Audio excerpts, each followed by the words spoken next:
इस ऑप्शन की ये 36 वीडियो है। इस वीडियो में हम आपको पूर्ण प्रतियोगिता बाजार में फर्म और उद्योग का पूर्ति वक्र किस तरीके से डेरिवेट होता है उसको समझाने वाले हैं।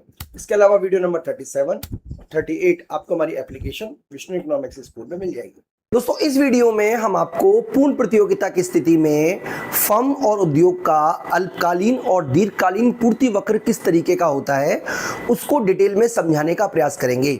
तो सबसे पहले मैं आपसे बात करने वाला हूं अल्पकाल में फर्म का पूर्ति वक्र की, यानी कि फर्म जो होती है वो कोई एक इंडिविजुअल फर्म है और उसका पूर्ति वक्र किस तरीके का होता है उसको मैं समझाने वाला हूं।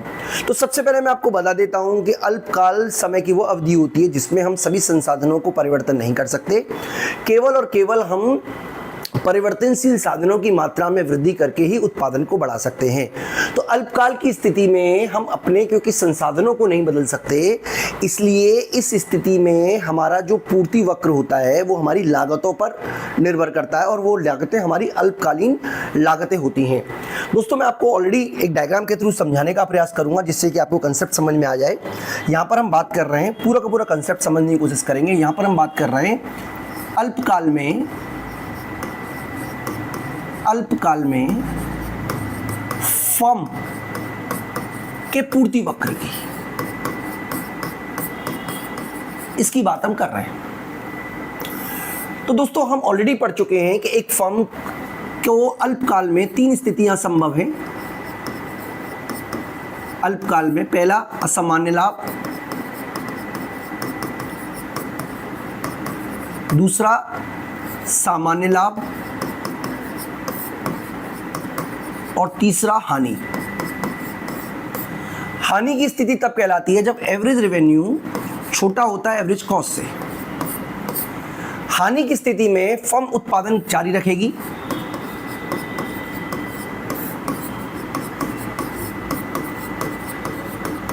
या उत्पादन बंद कर देगी।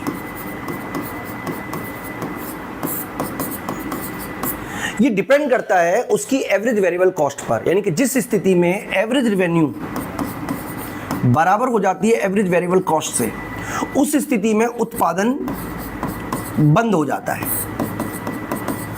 यानी कि पूर्ति भी क्या हो जाएगी, शून्य हो जाएगी या पूर्ति बिल्कुल बंद हो जाएगी। जितनी ऑलरेडी कर रही है उतनी तो पूर्ति करेगी, पूर्ति बंद हो जाएगी, मतलब पूर्ति में वृद्धि बंद हो जाएगी। यानी कि अगर कीमत इससे ऊपर है, यानी कि अगर कीमत जो है AR जो है जो कीमत को रिप्रेजेंट कर रही है, अगर वो ज़्यादा है एवरेज वेरिएबल कॉस्ट से, तो फर्म हानि सहते हुए भी उत्पादन जारी रखेगी। यही कंसेप्ट आपको आगे लेके जाना है। यानी कि हमने उत्पादन बंद की स्थिति पिछली वाली वीडियो में समझी थी जिसमें हमने आपको बताया था कि अगर एक फर्म एवरेज रेवेन्यू बराबर एवरेज वेरिएबल कॉस्ट से है तो फर्म अपना उत्पादन की आपूर्ति बंद कर देगी, उत्पादन का प्लांट बंद कर देगी। उत्पादन का प्लांट बंद करने का मतलब परमानेंट बंद करना नहीं होता बल्कि टेम्परेरी बंद करना होता है। जबकि अगर हानि की स्थिति में average revenue more than average variable cost है तो फर्म अपना उत्पादन जारी रखेगी। तो देखिए पूर्ति वक्र किस तरीके से बनेगा उसको समझने के लिए इस कंसेप्ट को आपको दिमाग में रखना बहुत जरूरी है और इसके बेस पर मैं अब आपको डायग्राम बना के दिखा देता हूं। देखिए सबसे पहले हम ये मान के चल रहे हैं कि एक फर्म है। फर्म में सबसे पहले हमने माना कि एवरेज रेवेन्यू ये हमारा P0 है और इसकी वजह से एवरेज रेवेन्यू 1 और 0 और मार्जिनल रेवेन्यू 0 है। अब इस स्थिति में फर्म की जो मार्जिनल कॉस्ट है वो नीचे से कट करेगी। नीचे से कट करने की वजह से संतुलन बिंदु जो होगा वो E0 होगा, जिसकी वजह से फर्म जो उत्पादन करेगी वो Q0 करेगी, यानी कि फर्म P0 कीमत पर Q0 आउटपुट करेगी। यहां पर हम लाभ हानि नहीं दिखा रहे, आप चाहो तो लाभ हानि दिखा सकते हैं, मैं चाहो तो आपको हानि भी दिखा सकता हूं, चाहो तो लाभ भी दिखा सकता हूं। अब हम ये मान रहे हैं कि फर्म की जो एवरेज वेरिएबल कॉस्ट है वो ये वाली है, एवरेज वेरिएबल कॉस्ट है। इस केस में आप देखिए, इस केस में क्योंकि एवरेज रेवेन्यू बड़ा है एवरेज वेरिएबल कॉस्ट से, एवरेज वेरिएबल कॉस्ट कितनी है, एवरेज वेरिएबल कॉस्ट है AB Q, इसलिए फर्म चाहे हानि हो चाहे लाभ हो अपना उत्पादन जारी रखेगी। यानी कि जब कीमत जो है वो P0 है तो फर्म कितना आउटपुट कर रही है, Q0 कर रही है, क्योंकि इस स्थिति में average revenue more than average variable cost है। याद रखिएगा उत्पादन बंद तब होता है जब average revenue equal to average variable cost है। हो जाती है। अब मान लीजिए कीमत जो है वो गिरकर P1 हो जाती है, average revenue 1 equal to marginal revenue 1। इस स्थिति में भी आप देखोगे तो संतुलन बिंदु E1 हो जाएगा, यानी कि इस स्थिति में भी फर्म अपना उत्पादन जारी रखेगी Q1 पे। इसका मतलब है कि जब कीमत P1 हो जाती है तो क्वांटिटी घटकर Q1 हो जाएगी, लेकिन फर्म उत्पादन जारी रखेगी, क्योंकि इस स्थिति में भी एवरेज रेवेन्यू जो है वो ज्यादा है एवरेज वेरिएबल कॉस्ट से। तीसरी स्थिति हम लेके चल रहे हैं, जहां पर हम ये मान के चल रहे हैं दोस्तों कि प्राइस और ज्यादा घटकर ये वाला हो जाता है, इस वन यहां पे टच कर देता है इसको, ये इस पॉइंट पर, यानी कि इस पॉइंट पर अब आप देखिए इक्विलिब्रियम हुआ E2 पर, यानी कि फर्म कीमत Q2 पर, अब इस स्थिति में उत्पादन बंद हो जाएगा, उत्पादन बंद बिंदु आ जाएगा। इसका मतलब इस केस में क्योंकि average revenue average variable cost के बराबर है, इसलिए इस केस में उत्पादन बंद हो जाएगा, यानी कि फर्म P1 पर P2 पर Q2 का उत्पादन करेगी। इसका मतलब होता है उत्पादन बंद करने का मतलब है इतना उत्पादन तो किया जाएगा, लेकिन अगर इससे फर्दर कीमत नीचे गिरती है तो इसका कोई रिलेवेंट हमारे लिए नहीं रहेगा, क्योंकि फर्म ऑलरेडी अपना उत्पादन बंद कर चुकी है, यानी कि नीची कीमत पर वो पूर्ति नहीं करेगा, केवल और केवल मिनिमम कीमत P2 पर ही वो पूर्ति करेगा, या उससे ऊपर होगी तभी वो सप्लाई करेगा। इससे नीचे कीमत पर फर्म किसी भी तरीके से पूर्ति नहीं करेगी। दोस्तों ये बेसिकली कंसेप्ट है, मैं आपको दोबारा समझा देता हूं कि इस स्थिति एक फर्म उत्पादन बंद की स्थिति तब होती है जब average revenue average variable cost के बराबर होता है। इस स्थिति में फर्म उत्पादन बंद कर देगी। अगर किसी भी फर्म के एवरेज रेवेन्यू से नीचे चली जाती है तो उत्पादन ऑलरेडी बंद हो चुका है, इससे नीचे कीमत पर सप्लाई नहीं होगी, लेकिन इसके ऊपर की कीमत पर हमेशा सप्लाई की जाएगी, और जैसे जैसे कीमत बढ़ेगी वैसे वैसे फर्म अपनी सप्लाई को बढ़ाती रहेगी। इसीलिए जो सप्लाई कर्व होता है वो ये वाला होता है, देखिए ये वाला, दिस वन, ये वाला सप्लाई कर्व,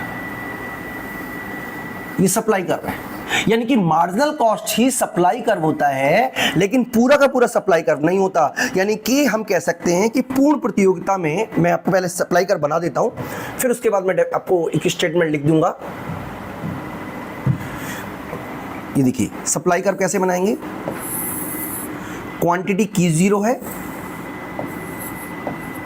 जब प्राइस P0 है, क्वांटिटी Q1 है जब प्राइस P1 है, क्वांटिटी Q2 है जब प्राइस P2 है। तो ये हमारा सप्लाई कर्व हो गया, सप्लाई कर्व ऑफ फर्म ए। यानी कि हम क्या कह सकते हैं कि सीमांत लागत वक्र ही पूर्ण प्रतियोगिता में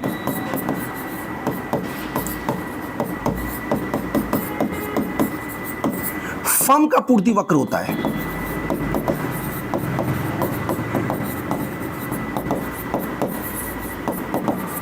यानी कि अगर आपसे पूछा जाए कि क्वेश्चंस में कि पूर्ति वक्र किसके समान होता है, तो आप याद रखिएगा सीमांत लागत ही पूर्ति वक्र होता है पूर्ण प्रतियोगिता की स्थिति में, लेकिन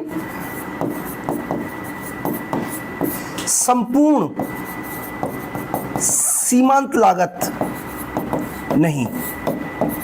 लेकिन संपूर्ण सीमांत लागत पूर्ण पूर्ति वक्र नहीं होता, बल्कि सीमांत लागत का वह भाग, सीमांत लागत का वह भाग, कौन सा भाग, जो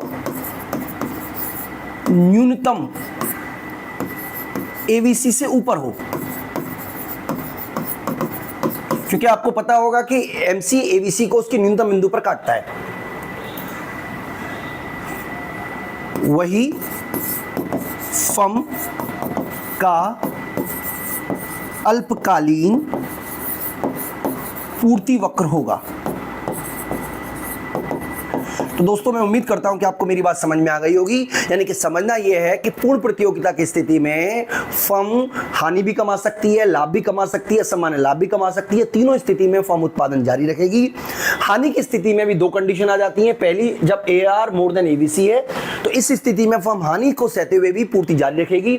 लेकिन अगर AR इक्वल टू ABC हो जाता है तो उत्पादन बंद कर देगी। उत्पादन बंद करने का मतलब है इस बिंदु तक तो फर्म उत्पादन करेगी, लेकिन इससे नीचे कीमत होती है तो किसी भी तरीके से पूर्ति करने की कोशिश नहीं करेगी। यानी कि पूर्ति स्टार्ट करने के लिए जरूरी है कि फर्म को पास कम से कम OP2 कीमत तो अवश्य वसूल हो। अगर OP2 कीमत भी उसको वसूल नहीं होती तो फर्म किसी भी प्रकार से पूर्ति करने में इंटरेस्टेड नहीं दिखाएगी। तो इस तरीके से दोस्तों हमने समझा कि एक पूर्ण प्रतियोगिता की स्थिति में फर्म का अल्पकालीन पूर्ति वक्र किस तरीके से ड्रॉ किया जाता है। दोस्तों यही सारी बातें हमने यहाँ पे लिखी हुई हैं, जो कि हमारी एप्लीकेशन के माध्यम से आपको सारे नोट मिल जाएंगे। इस स्थिति में हमने AC को भी विड्रॉ किया हुआ है, जिसमें हम आपको पहले असामान्य लाभ दिखा रहे हैं, फिर दिखा रहे हैं। मैं आपको एक बार यही डायग्राम किस तरीके से बनाया है वो भी आपको समझा देता हूं, जिससे कि आपको ये ना लगे कि हमने नोट्स में अलग डायग्राम बनाया है और यहाँ पे अलग डायग्राम बनाया है। तो नोट्स में जो किस तरीके का डायग्राम बनाया है हमने, वो भी मैं आपको बता देता हूँ। देखिए, एक बार मैं आपको दोबारा से डायग्राम समझा रहा हूँ, अगर कोई कंसेप्ट में कोई दिक्कत हो तो आप फिर से समझ लीजिएगा। देखिए, डायग्राम हमने यहाँ पे समझाने का ये प्रयास किया है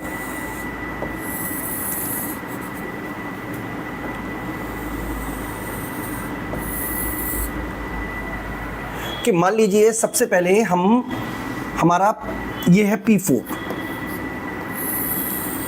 ठीक है जी। इसका मतलब ये हुआ कि इस स्थिति में हमारा एवरेज रेवेन्यू और मार्जिनल रेवेन्यू बराबर बराबर होगा, और इस स्थिति में फर्म का संतुलन बिंदु है MC, इसको हम नाम दे देते हैं E4।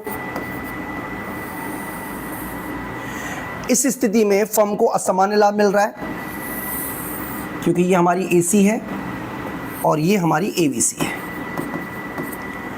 तो अगर मान लीजिए वस्तु की कीमत घटती है, P3 हो जाए, P2 हो जाए या P1 हो जाए, तो फर्म उत्पादन जारी रखेगी। लेकिन इस बिंदु पर उत्पादन फर्म क्या कर देगी, बंद कर देगी। तो ये सारा का सारा हिस्सा ही फर्म का आपूर्ति वक्र माना जाएगा। यानी कि इस स्थिति में इक्विलिब्रियम पॉइंट ये हुआ, इस वाली स्थिति में इक्विलिब्रियम पॉइंट ये हुआ, यानी कि फर्म पहले से कम उत्पादन करेगी।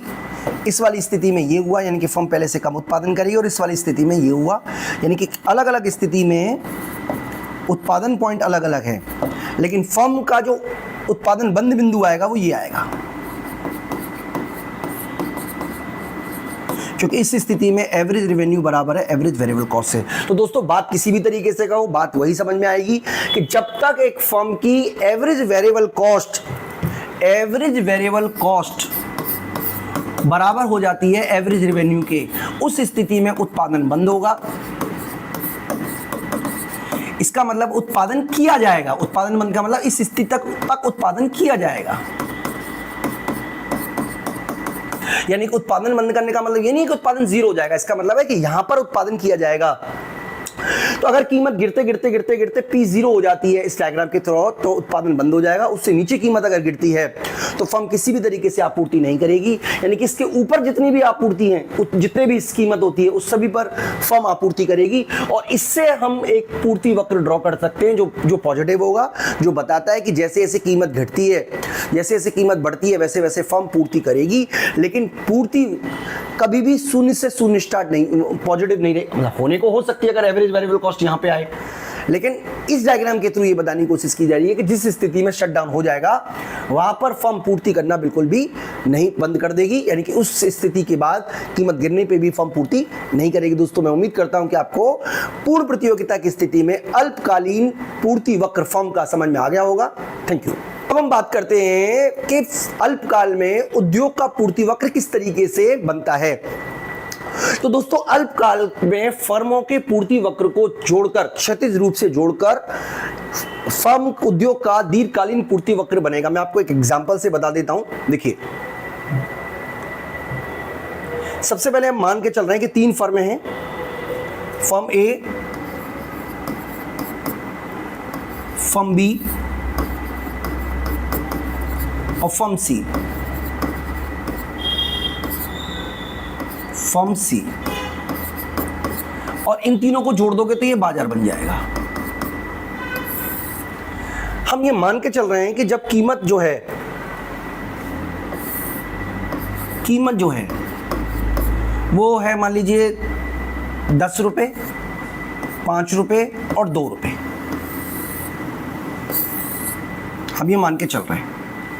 हम ये भी मान के चल रहे हैं कि फर्म ए की जो एवरेज वेरिएबल कॉस्ट है वो 2 है। फर्म बी की एवरेज वेरिएबल कॉस्ट 5 है और फर्म सी की एवरेज वेरिएबल कॉस्ट 10 है। हम ये मान के चल रहे हैं, सिंपल सी बात है। अब हम ये मान के चल रहे हैं दोस्तों कि फर्म इस पर यानी कि 10 रुपये पर जो उत्पादन करती है फर्म वो 100 रुपये का 100 इकाई का करती है। फर्म बी जो है वो 50 इकाई का करती है और फर्म सी जो है वो 20 इकाइयों का करती है। इसका मतलब टोटल जो सप्लाई की जाएगी वो 170 यूनिट की जाएगी। 5 रुपये पर जो फर्म ए है वो क्या करेगी, कम सप्लाई करेगी, मान लीजिए 50 की सप्लाई करती है। फर्म बी 20 की सप्लाई करती है। फर्म सी सप्लाई नहीं करेगी। क्यों नहीं करेगी? क्योंकि उसकी एवरेज वेरिएबल कॉस्ट केवल और केवल 10 है। तो इस स्थिति में जो टोटल सप्लाई होगी वो 70 होगी। पूर्ण प्रतियोगिता की स्थिति में फर्म सी ए जो है वो मान लीजिए 2 रुपये पर 20 की सप्लाई करती है।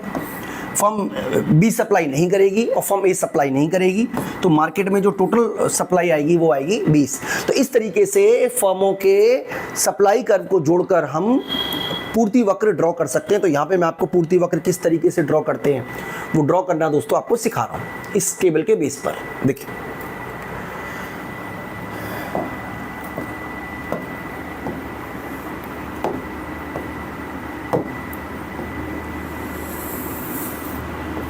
हमने 3 फॉर्मूले लिए हैं। हालांकि आप चाहो तो सिंपल पूर्ति वक्र भी बना सकते हो, लेकिन मैं यहाँ पे तीनों फर्मों के बारे में बता रहा हूँ। हम मान रहे हैं कि तीनों के लिए सबसे पहले कीमत 10 रुपये है तो तीनों के लिए 10 रुपये रहेगी। फिर 5 रुपये है तो तीनों के लिए 5 रुपये रहेगी और 2 रुपये है तो तीनों के लिए 2 रुपये रहेगी। सिंपल सी बात है। आप इसको चाहो तो एवरेज रेवेन्यू 0 और मार्जिनल रेवेन्यू 0 लिख सकते हो। एवरेज रेवेन्यू 1 और मार्जिनल रेवेन्यू 1 लिख सकते हो। एवरेज रेवेन्यू 2 और मार्जिनल रेवेन्यू 2 लिख सकते हो। अब क्योंकि हम देख चुके हैं कि इसकी जो एवरेज वेरिएबल कॉस्ट है वो 2 के बराबर है, इसका मतलब इस केस में जो एवरेज वेरिएबल कॉस्ट है वो ये वाली है। पहले मार्जिनल कॉस्ट बना लेते हैं। मार्जिनल कॉस्ट मान लीजिए ये वाली है। तीनों ही कंडीशन में हम ये मार्जिनल कॉस्ट लेके चल रहे हैं और एवरेज वेरिएबल कॉस्ट इस केस में हमारी ये है। इस वाले केस में हमारी एवरेज वेरिएबल कॉस्ट इतनी है और इस वाले केस में हमारी एवरेज वेरिएबल कॉस्ट इतनी है। यानी कि ये क्या दिखा रहा है कि फर्म 10 रुपए पर कितनी सप्लाई करेगी, 10 रुपए पर सप्लाई करेगी 100 की। 5 रुपए पर ये इक्विलिब्रियम पॉइंट हो गया E1, यानी कि सप्लाई कितनी होगी मान लीजिए 50 की और 2 रुपए पर सप्लाई कितनी होगी 20 की। और क्योंकि इस स्थिति में एवरेज रेवेन्यू बराबर एवरेज वेरिएबल कॉस्ट है, जिसकी वजह से अगर कीमत इससे नीचे चली जाती है तो फर्म किसी भी तरीके से सप्लाई नहीं करेगी। यानी कि ये सारा का सारा जो वक्र है, ये वाला वक्र, ये फर्म ए का सप्लाई कर्व हो गया, ये वाला, इस वाला। ठीक है जी। फर्म बी की बात करें तो 10 रुपए पर ये सप्लाई करेगी मान लीजिए 50 की और 5 रुपए पर ये सप्लाई करती है मान लीजिए 20 की। लेकिन इसके ऊपर वो सप्लाई नहीं करेगी क्योंकि इस स्थिति में एवरेज रेवेन्यू और एवरेज वेरिएबल कॉस्ट बराबर बराबर हो चुके हैं। इसलिए इस स्थिति के बाद फर्म किसी भी तरीके से सप्लाई करना पसंद नहीं करेगी। सी कंडीशन की बात करें तो इस कंडीशन में मान लीजिए इक्विलिब्रियम पॉइंट है हमारा E0, फर्म सप्लाई कर रही है मान लीजिए 20 की। लेकिन इसके बाद कीमत अगर 10 रुपए से गिरकर 5 रुपए हो जाती है या 2 रुपए हो जाती है तो फर्म किसी भी तरीके से सप्लाई नहीं करेगी। यानी कि इस स्थिति में केवल और केवल फर्म 10 रुपए पर 20 इकाई की सप्लाई करेगी। अगर हम इनको जोड़ दें, यहां पर अगर हम एक डायग्राम और बनाएं जिसको हम जोड़ दें कि फर्म जो है वो 10 रुपए पर कितनी सप्लाई कर रही है टोटल 170 की। 5 रुपए पर कितनी सप्लाई कर रही है फर्म 170 की और 10 रुपए पर, 5 पर और 2 रुपए पर कितनी सप्लाई कर रही है? केवल और केवल 20 की। तो इसको जोड़ने से जो वक्र बनेगा उसको बोलते हैं उद्योग का अल्पकालीन पूर्ति वक्र। तो दोस्तों मैं उम्मीद करता हूं कि आपको उद्योग का अल्पकालीन पूर्ति वक्र डेरिवेट करना समझ में आ गया होगा। यानी कि जो फर्मों का अल्पकालीन पूर्ति वक्र है उसी को क्षैतिज रूप से जोड़कर हम उद्योग का अल्पकालीन पूर्ति वक्र निकालते हैं। और फर्मों का उद्योग का पूर्ति वक्र समस्त भाग पूर्ति वक्र नहीं होता, बल्कि केवल वही भाग पूर्ति वक्र होता है जो मिनिमम एबीसी से ऊपर होता है। जैसे कि इस केस में यहां पर यह पूर्ति वक्र है और इस वाले केस में केवल यही पूर्ति वक्र है बस। तो दोस्तों मैं उम्मीद करता हूं कि आपको अच्छी तरीके से समझ में आ गया होगा कि अगर आप पूर्ण प्रतियोगिता की स्थिति में हो तो उद्योग का अल्पकालीन पूर्ति वक्र किस तरीके से डेरिवेट किया जाता है। इस वीडियो में इतना ही। थैंक यू दोस्तों। अब हम इस वीडियो में बात करेंगे कि पूर्ण प्रतियोगिता की स्थिति में उद्योग का दीर्घकालीन पूर्ति वक्र कैसा होता है। तो दीर्घकालीन पूर्ति वक्र किस तरीके का होगा ये डिपेंड करता है कि फर्म या उद्योग किस लागत दशाओं में काम कर रहा है। मैं आपको डिटेल में समझाता हूं, एक एक पॉइंट आपको समझाऊंगा। मैं उम्मीद करता हूं कि आपको इस वीडियो के बाद आपको अच्छी तरीके से समझ में आ जाएगा कि आखिरकार उद्योग का पूर्ति वक्र दीर्घकाल में किस तरीके का होता है। तो देखिए किस तरीके की आकृति होगी ये मैं आपको समझा देता हूं। दीर्घकाल में उद्योग का आपूर्ति वक्र कैसा होगा ये डिपेंड करता है कि फर्म किस लागत उद्योग में काम कर रही है। लागत उद्योग यानी कि फर्म किस लागत उद्योग दशा में काम कर रही है, इस पे डिपेंड करता है। मतलब पूर्ति वक्र पॉजिटिव होगा, नेगेटिव होगा या स्ट्रेट होगा, ये डिपेंड करता है कि फर्म किस लागत दशा में काम कर रही है। 3 तरीके की लागत दशा है। पहली है बढ़ती लागत उद्योग,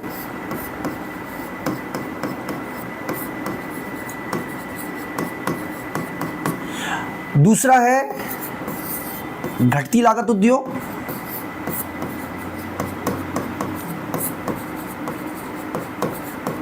और तीसरा है स्थिर लागत उद्योग।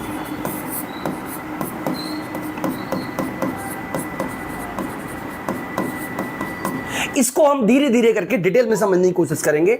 बढ़ती लागत उद्योग की स्थिति में जो पूर्ति वक्र होगा वो धनात्मक होगा, ऐसा लॉन्ग रन सप्लाई कर।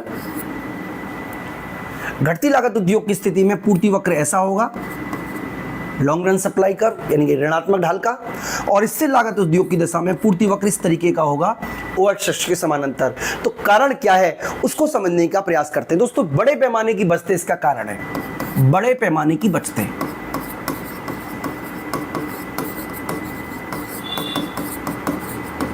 एवं हानियां। तो दोस्तों आप जानते हो कि जब कोई फर्म लार्ज स्केल पे प्रोडक्शन करती है, बड़े पैमाने पर उत्पादन करती है, तो बड़े पैमाने पर उत्पादन करने की वजह से फर्मों को अनेक प्रकार के लाभ और अनेक प्रकार की हानियां होती हैं, जिसको कि हम पैमाने की बचतें और पैमाने की हानियां कहते हैं। इसको हम पैमाने के प्रतिफल वाले चैप्टर में ऑलरेडी पढ़ चुके हैं। तो बढ़ती लागत उद्योग तब कहलाता है जब बड़े पैमाने की बचतें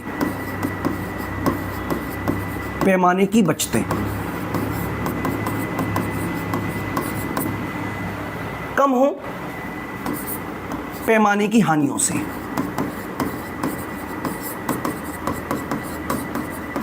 जिसके कारण क्या होता है, जो लागतें हैं वो बढ़ती है।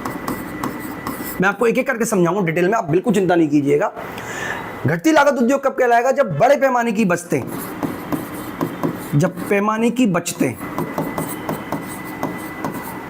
कम होती हैं, ज्यादा होती हैं पैमाने की हानियों से, ये तब कहलाएगा। और स्थिर लागत उद्योग तब कहलाएगा जब पैमाने की बचतें बराबर होती हैं पैमाने की हानियों से। अब हम एक एक करके तीनों ही स्थितियों को डिटेल में समझने का प्रयास करेंगे। सबसे पहले हम बात करते हैं बढ़ती लागत उद्योग का। बढ़ती लागत उद्योग।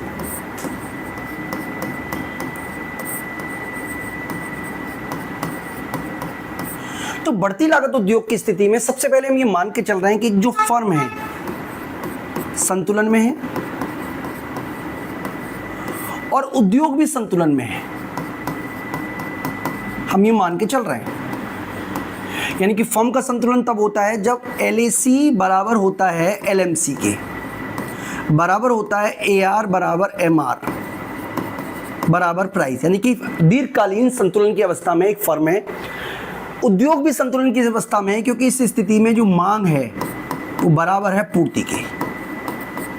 तो स्थिति बिल्कुल संतुलन में है, किसी तरह की कोई घबराने की कोई दिक्कत वाली बात नहीं है। अब सबसे पहले मान लीजिए कि मांग में वृद्धि होती है, हम मान के चल रहे हैं कि मांग में वृद्धि होती है। तो मांग में वृद्धि होने की वजह से कीमतों में भी वृद्धि होगी। जब मांग में वृद्धि होगी तो कीमतों में वृद्धि होगी, और कीमतों में वृद्धि होने की वजह से जो फर्म हैं उनको मिलेगा असामान्य लाभ। यानी कि पहले तो फर्म को सामान्य लाभ मिल रहा था, लेकिन सडनली कीमत बढ़ने की वजह से जो फर्में मार्केट में रह जाएंगी या जो काम कर रही होंगी उनको असामान्य लाभ मिलेगा। असामान्य लाभ से प्रेरित होकर नई फर्में उद्योग में प्रवेश करेंगी।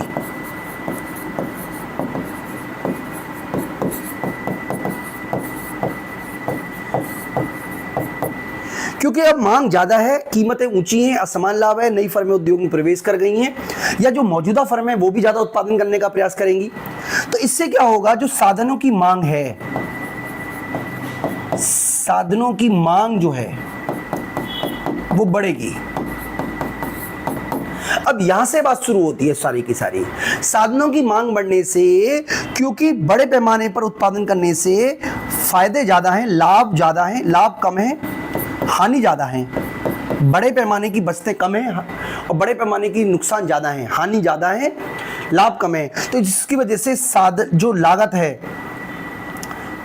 है वो भी बढ़ेगी।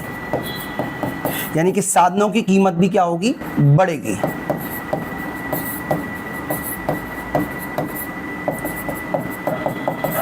अब बात को समझिएगा, यानी कि इस स्थिति में जो श्रम है उसकी मांग बढ़ेगी, पूंजी की मांग बढ़ेगी, क्योंकि बड़े पैमाने पर काम करने से आपको मशीनों की उपलब्धता कम हो जाएगी, हानियां ज्यादा होंगी, नुकसान फायदे कम होंगे, जिसकी वजह से साधनों की कीमत बढ़ेंगी, उसकी लागतें बढ़ेंगी, और लागत बढ़ने की वजह से जो पूर्ति में वृद्धि होगी, पूर्ति में जो वृद्धि होगी वो मांग से कम होगी। यानी कि पूर्ति बढ़ेगी लेकिन उतनी नहीं बढ़ेगी जितनी मांग बढ़ेगी। इसी बात को मैं आपको डायग्राम के थ्रू समझाने का प्रयास करूंगा। अब मुझे उम्मीद है कि आपको अच्छी तरीके से डायग्राम समझ में आ जाएगा। देखिए, सबसे पहले हम ये मान के चल रहे हैं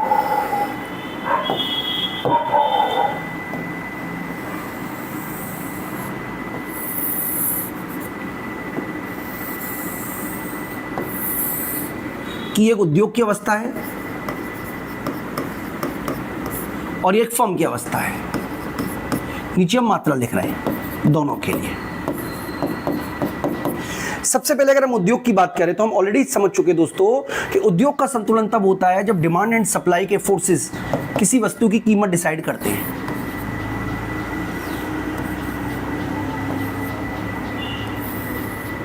यानी कि ये हमारी कीमत डिसाइड हो गई और एक फर्म को इसी कीमत पर वस्तु बेचनी होती है, इसलिए हम मान के चल रहे हैं कि AR MR हमेशा बराबर बराबर रहेंगे। और इस स्थिति में ये हमारा संतुलन बिंदु है फर्म का, उद्योग का, और ये हमारा फर्म का संतुलन बिंदु है। और किसी भी तरीके से कोई ऐसी बात नहीं है जो फर्मों को डिस्टर्ब करे। ये हमारा संतुलन बिंदु हो गया।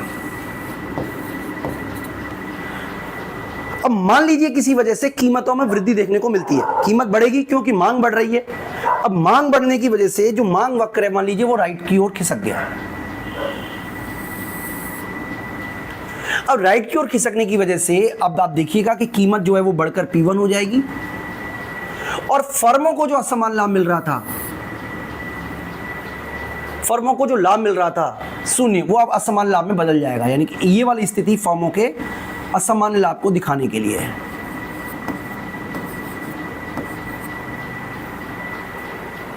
मैं उम्मीद करता हूं कि आपको मेरी बात समझ में आ रही होगी। यानी कि मैं ये समझाने की कोशिश कर रहा हूं कि जैसे ही मांग बढ़ी वैसे ही कीमत बढ़ी। कीमत बढ़ने से फर्म जो कि समान लाभ कमा रही थी, अब उसको ए बी के बराबर सामान्य लाभ मिलना शुरू होगा। डायग्राम कंफ्यूज ना करें इसलिए मैं ये लाइन हटा रहा हूं, लेकिन आप लिखने में आप लिख सकते हो कि फर्म को क्या मिल रहा है। हाँ, आप लिख सकते हो कि एक फर्म को मिल रहा है असामान्य लाभ। E1 पे पहुंच गए, यानी कि इस स्थिति में फर्म को असामान्य लाभ ही मिलेगा, जिसकी वजह से नई फर्में उद्योग में प्रवेश करेंगी ही करेंगी। क्योंकि नई फर्में उद्योग में प्रवेश करती हैं तो साधनों की मांग बढ़ेगी। साधनों की मांग बढ़ने से, क्योंकि साधनों की कीमत लगातार बढ़ रही है इसलिए पूर्ति में वृद्धि होगी, लेकिन क्योंकि साधनों की कीमत बढ़ रही है इसलिए पूर्ति में वृद्धि कंपैरेटिवली कम होगी। ये पूर्ति में वृद्धि है। पूर्ति में वृद्धि होने की वजह से अब कीमत जो है वो बढ़कर हो चुकी है P1 P2, और अब इसी कीमत पर एक फर्म को अपनी संतुलन अवस्था को प्राप्त करना पड़ेगा। हम ये मान रहे हैं कि अब जो लागत है वो बढ़ चुकी है, और अब एक फर्म, चलिए हम उसी उत्पादन स्तर पे ले लेते हैं।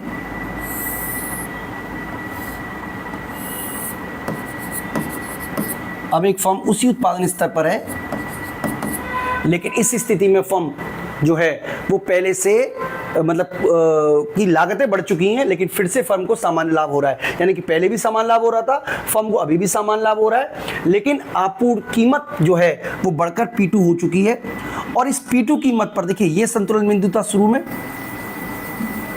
और अब ये संतुलन बिंदु हो गया दीर्घकाल में। यानी कि जो आपूर्ति वक्र बनेगा वो इस तरीके से धनात्मक बनेगा, ये कहलाएगा दीर्घकालीन आपूर्ति वक्र। मैं उम्मीद करता हूं कि आपको मेरी बात समझ में आ गई होगी। यानी कि उद्योग की स्थिति में, बढ़ती लागत उद्योग की स्थिति में उद्योग का आपूर्ति वक्र धनात्मक होता है, जो दर्शाता है कि ऊंची कीमत पर ही फर्म अधिक मात्रा में आपूर्ति करने के लिए तैयार होगी। और आपूर्ति वक्र धनात्मक क्यों होता है, जो कि मैंने आपको यहाँ पे समझाया कि मांग बढ़ेगी, मांग बढ़ने से कीमतें बढ़ेगी, फर्मों को असमान लाभ मिलेगा, नई फर्में उद्योग में प्रवेश करेंगी, इससे साधनों की मांग बढ़ेगी क्योंकि पैमाने की बचतें ज़्यादा हैं, पैमाने की बचतें कम हैं, पैमाने की हानियों की वजह से, इसलिए साधनों की कीमत बढ़ेगी, लागत बढ़ेगी। लागत बढ़ने की वजह से फर्में जो हैं, जो मार्केट में, कुछ फर्में मार्केट छोड़ देंगी, जो फर्में मार्केट में एग्जिस्ट करेंगी, उनको केवल और केवल सामान्य लाभ की अवस्था ही उनको मिलेगी। दोस्तों, मैं उम्मीद करता हूं कि आपको बढ़ती लागत उद्योग की स्थिति में आपूर्ति वक्र किस प्रकार बनाया जाता है वो समझ में आ गया होगा। दोस्तों, अब हम बात करते हैं स्थिर लागत उद्योग। स्थिर लागत उद्योग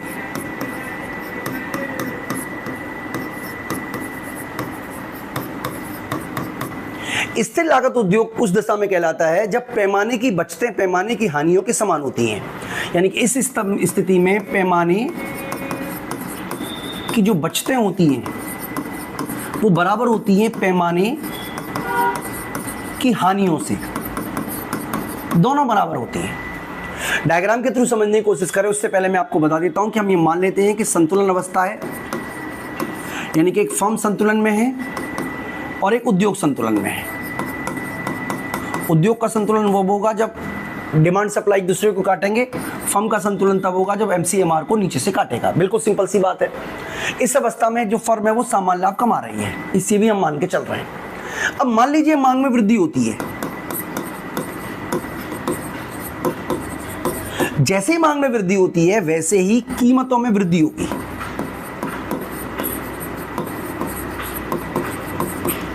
और जो कीमतें बढ़ेंगी तो जो फर्म मार्केट में एग्जिस्ट कर रही हैं उन सभी को मिलेगा असामान्य लाभ,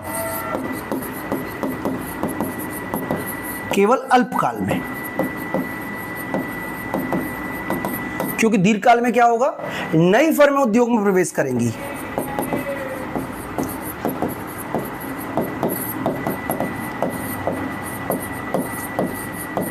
अब हम ये मान के चल रहे हैं कि स्थिर लागत उद्योग है,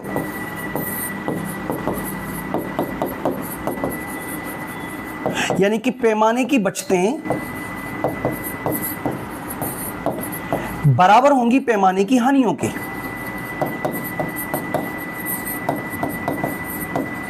क्योंकि पैमाने की बचते पैमाने की हानियों के समान होंगी। इसी के कारण, इसी की वजह से,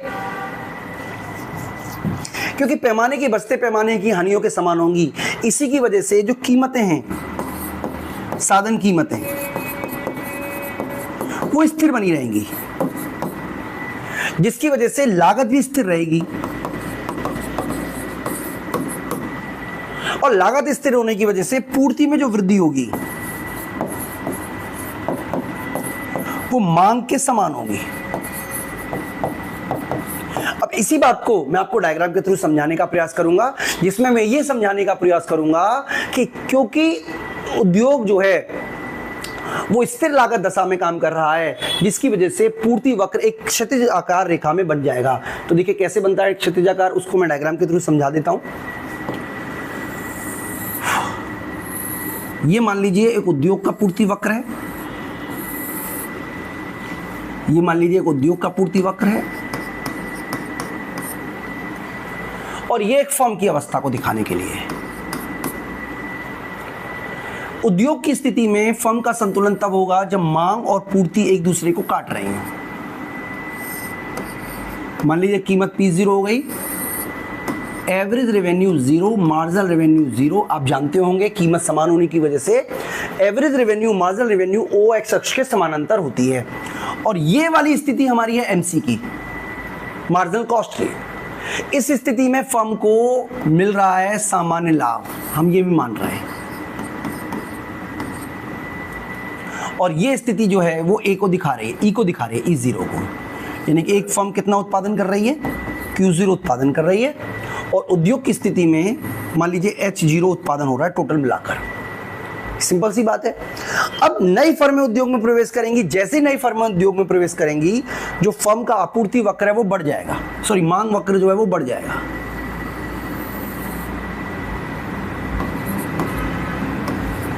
और अब आप देखिए कीमत जो है वो बढ़कर P1 हो चुकी है, यानी कि इस बढ़ी हुई कीमत पर फर्म को AB के बराबर सामान्य लाभ होगा, यानी कि फर्म का संतुलन बिंदु जो E0 पे था वो अब होकर E1 पे आ जाएगा। ये हालांकि ये अल्पकालीन है, क्योंकि दीर्घकाल में क्या होगा भाई, दीर्घकाल में हम जानते हैं कि सभी फर्में सामान्य लाभ की अवस्था में पहुंच जाएंगी दोबारा से वापस।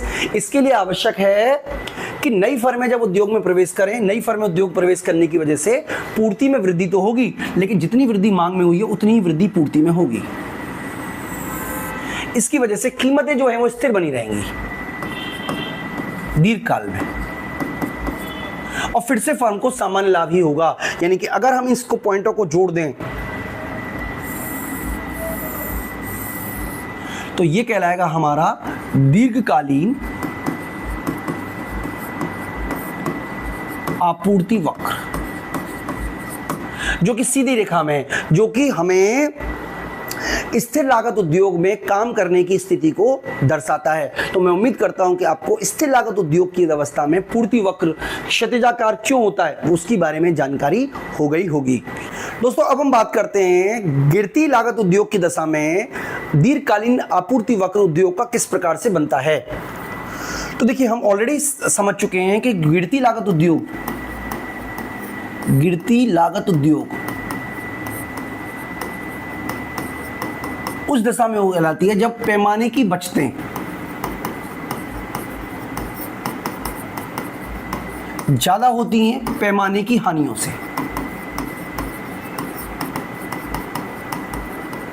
यानी कि जब पैमाने की बचतें ज्यादा होंगी पैमाने की हानियों से, तो जो लागतें वो गिरेंगी, जिसकी वजह से इनको गिरती लागत उद्योग कहते हैं। इस स्थिति में जो आपूर्ति वक्र होता है वो ऋणात्मक ढाल का इस तरीके का होता है। क्यों बनता है वो मैं समझाने का प्रयास इस वीडियो के माध्यम से आपको करने वाला हूं। तो सबसे पहले मान लीजिए कि एक फर्म जो है वो संतुलन की दशा में है। इसका मतलब जो उसकी AC है वो बराबर है MC के, बराबर है AR के, बराबर है MR के, बराबर है प्राइस के। यानी कि फर्म जो है वो केवल और केवल सामान्य लाभ कमा रही है। उद्योग भी संतुलन में है, क्योंकि वस्तु की जो कीमत है वो डिसाइड करती है मांग और पूर्ति की शक्तियां, और जो कीमत मांग और पूर्ति की शक्तियां डिसाइड कर लेती है उसी कीमत को फर्म कीमत स्वीकार कर लेती है, और उसी कीमत पर फर्म संतुलन की अवस्था में को प्राप्त कर चुकी है। अब मान लीजिए कि मांग में वृद्धि होती है। अब जैसी मांग में वृद्धि होगी, आपको पता होना चाहिए कीमतों में वृद्धि होगी। कीमतों में वृद्धि होने से जो फर्म सामान्य लाभ प्राप्त कर रही थी उसको असामान्य लाभ मिलेगा। अब क्योंकि फर्म को असामान्य लाभ मिल रहा है, इसलिए नई फर्में उद्योग में प्रवेश करेंगी।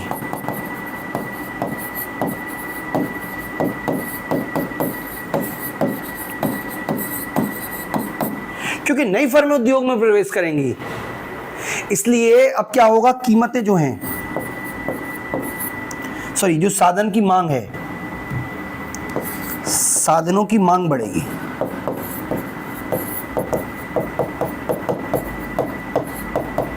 लेकिन इस स्थिति में लागत गिरेगी। क्यों गिरेगी बच्चों लागतें? क्योंकि जब जैसे जैसे आप बड़े पैमाने पर उत्पादन करोगे, आपको बड़े पैमाने की बचतें ज्यादा मिलेंगी। लार्ज स्केल पर बाय करोगे कच्चा माल तो आपको कच्चा माल सस्ता मिलेगा। लार्ज स्केल पे बाय करोगे मशीनें तो आपको मशीनें सस्ती मिलेंगी। बड़ी बड़ी मशीनों की वजह से आपको सस्ती प्रति इकाई लागत घटेगी, यानी कि इससे लागतें घटेंगी, जिसकी वजह से जो फर्म है वो आपूर्ति में वृद्धि कर देंगी। लेकिन आपूर्ति में वृद्धि ज्यादा होगी मांग में वृद्धि के मुकाबले। हालांकि इससे कीमतें गिरेंगी, फर्मों को हानि होगी, हानि उठाने वाली फर्में उद्योग छोड़ देंगी, लेकिन अल्टीमेटली आप देखोगे कि एडजस्टमेंट की प्रक्रिया पूरी होते होते फर्मों को भी समान लाभ मिलेगा और उद्योग में पुनः संतुलन स्थापित हो जाएगा। डायग्राम के थ्रू अगर हम इसको समझने का प्रयास करें,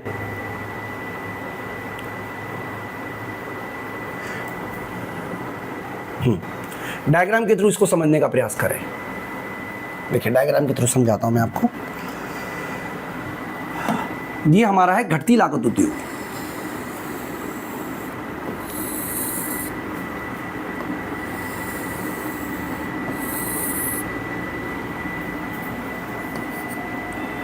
ये हमारा है घटती लागत उद्योग। मांग और पूर्ति की शक्तियां उद्योग में कीमत डिसाइड कर रही हैं, और इस कीमत को फर्म स्वीकारक है। इसका मतलब इसी कीमत पर फर्म वस्तु बेचने के लिए प्रॉमिस कर रही है।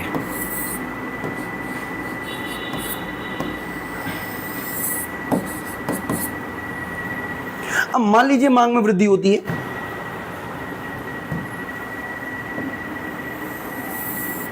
तो मांग बढ़ने की वजह से कीमतें बढ़ेंगी,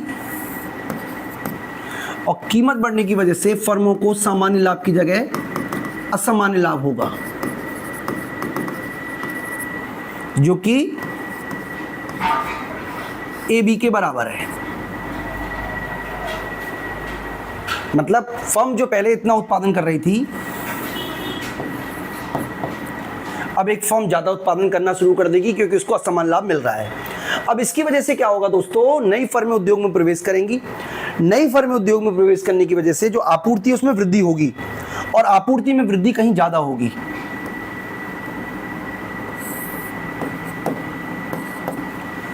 यानी कि जो E0 से जब हम E1 पे गए तो ये अल्पकाल का था, लेकिन दीर्घकाल में हम यहां पर आ गए, और ये स्थिति है हमारी पूर्ति की, दीर्घकालीन पूर्ति। कीमतें गिरी और फिर से इस स्थिति में फर्म को सामान्य लाभ ही मिलेगा। यानी कि फर्म के लागतों के चेंज होने, मतलब फर्म की लागतें गिर गई हैं, लेकिन जो पहले उत्पादन कर रही थी उतना ही उत्पादन कर रहेगी, हम ये मान के चल रहे हैं, और साथ ही साथ फर्म को फिर से सामान्य लाभ मिलेगा। यानी कि अगर उसको हानि हो भी रही है तो उद्योग वाली हानि वाली फर्में उद्योग छोड़ देंगी, लेकिन फर्म टिकेगी तभी जब उसको सामान्य लाभ की स्थिति बनी रहेगी। तो दोस्तों अगर मैं समराइज करूं एक बार मैं आपको फिर से समराइज करूं, तो 3 तरीके के उद्योग है। पहला है बढ़ती लागत उद्योग,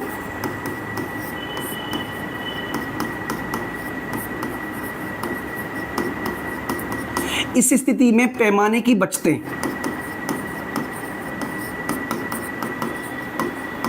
कम होती है पैमाने की हानियों से, इसलिए पूर्ति में जो वृद्धि होगी वो मांग में वृद्धि से कम होगी।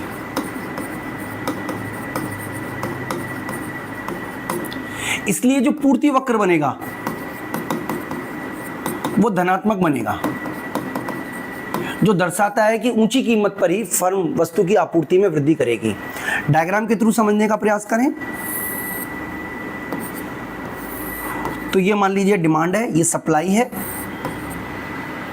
ये एक फर्म की कीमत है,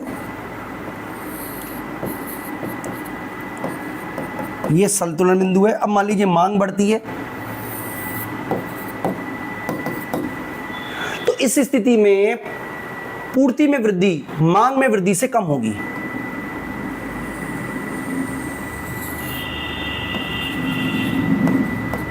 E2, और अगर आप E0 और E2 को जोड़ दोगे तो आपको मिलेगा दीर्घकालीन आपूर्ति वक्र, जो कि धनात्मक ढाल का है, जो दर्शाता है कि फर्म अधिक मात्रा में आपूर्ति करेगी जब उसकी कीमतें जो हैं वो बढ़ जाती हैं। मैं उम्मीद करता हूं दोस्तों आपको बढ़ती लागत उद्योग की स्थिति में आपूर्ति वक्र कैसे बनता है वो समझ में आ गया होगा। आगे हम बात करें स्थिर लागत उद्योग की दशा में।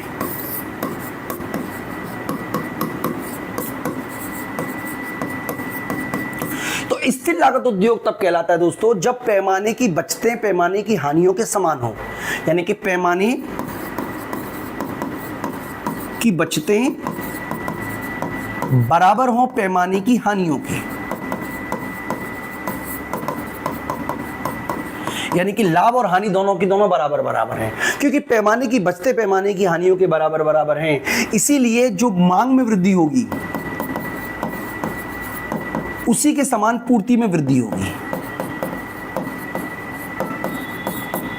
और लागतें जो है वो स्थिर बनी रहेंगी। इसका मतलब क्या हुआ कि मान लीजिए ये हमारी मांग है, ये हमारी आपूर्ति है, इक्विलिब्रियम पॉइंट है P, प्राइस है P0, क्वांटिटी है Q0। अब मान लीजिए मांग में वृद्धि होती है,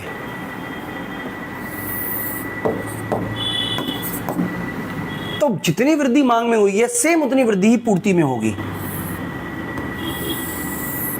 जिसकी वजह से जो कीमत है वो स्थिर बनी रहेंगी। और ये वाला जो है इस तरीके का सीधा ये हमारा आपूर्ति वक्र बन जाएगा। यानी कि इस स्थिति में दीर्घकालीन आपूर्ति वक्र धनात्मक है, इस स्थिति में जो दीर्घकालीन आपूर्ति वक्र है वो OX अक्ष के समानांतर है। तीसरी कंडीशन हमारे लिए बच जाती है, वो भी मैं आपको समझा देता हूं, जो कि कहलाएगा हमारा घटती लागत उद्योग।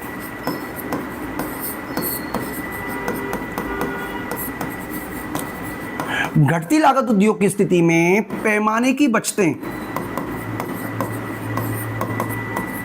ज्यादा होती हैं पैमाने की हानियों से। इसलिए जैसे जैसे आप उत्पादन को बढ़ाओगे वैसे वैसे लागतें घटेंगी, जिसकी वजह से आपूर्ति में जो वृद्धि होती है वो ज्यादा होती है मांग में वृद्धि से। डायग्राम के थ्रू समझने का प्रयास करें।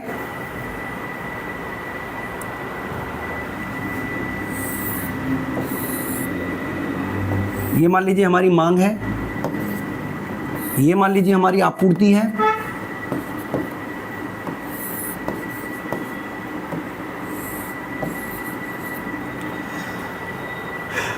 कीमत अगर P0 है, कीमत अगर P0 है, सॉरी मांग अगर बढ़ती है तो इस केस में पूर्ति में जो वृद्धि होगी वो कहीं ज्यादा होगी, जिसकी वजह से आपूर्ति वक्र इस तरीके का बनेगा और बाजार में कीमत गिर जाएगी। यानी कि नीची कीमत पर भी फर्म अधिक सप्लाई कर सकती है या उद्योग अधिक सप्लाई करने को तैयार हो जाएगा। तो दोस्तों ये पूरा का पूरा कंसेप्ट है, यानी कि हमने अभी तक समझा कि घटती लागत उद्योग की स्थिति में पूर्ति वक्र ऐसा होगा, समान स्थिर लागत उद्योग की स्थिति में इस तरीके का होगा, और बढ़ती लागत उद्योग की स्थिति में पूर्ति वक्र धनात्मक ढाल का होगा। और मैं उम्मीद करता हूं कि आपको बहुत अच्छी तरीके से ये कंसेप्ट समझ में आया होगा। इस वीडियो में इतना ही। Thank you.